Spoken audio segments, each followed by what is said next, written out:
Hamas appears to be indicating that it will reject the latest mediated hostage deal under consideration. A spokesman for Hamas in Lebanon said that the proposal was negative, but that negotiations could continue. There is a back and forth on the issue. Hamas will reportedly submit an amended outline of its own.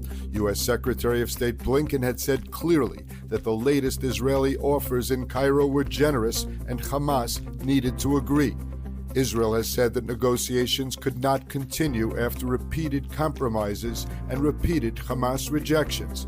Jerusalem is now waiting for the official Hamas response before deciding on whether to return negotiators to the Cairo discussions. The current round of truce talks between Israel and Hamas appear to be serious, but the sides remain far apart on the key issue whether the war would end as part of an emerging deal.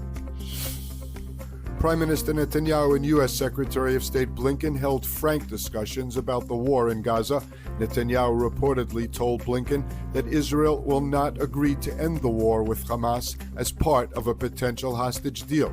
The Prime Minister added that a potential truce will not forestall a Rafah operation, and toppling Hamas remains the war's goal. Before heading back to Washington, Blinken strongly reiterated U.S. opposition to the incursion. Blinken said that he made clear to Israeli leaders that the U.S. opposes a major attack on Rafah and has suggested better ways to address Hamas. We cannot and will not support a major military operation in Rafah, Blinken said, absent an effective plan to make sure that civilians are not harmed, and we've not yet seen such a plan. The South American nation of Colombia announced that it will cut diplomatic ties with Israel. This after Colombian President Gustavo Petro described Israeli leaders as genocidal over the war in Gaza. In Jerusalem, Foreign Minister Israel Katz fired back that Petro was anti-Semitic and full of hatred.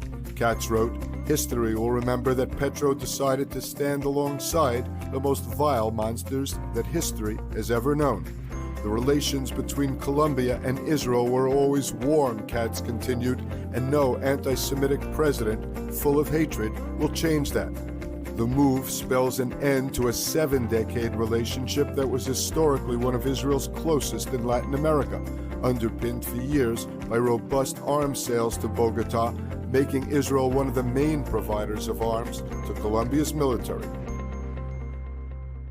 Experience the power of truth with ILTV News. If you're looking for quality content and captivating visuals, join our news community and become an integral part of our team as we embark on a mission to unveil the real Israel, dismantling the web of lies and misinformation that surround reporting on Israel.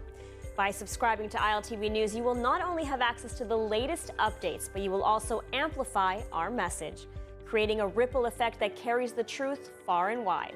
Subscribe today and help reshape the narrative. Available on the web, Android, and Apple.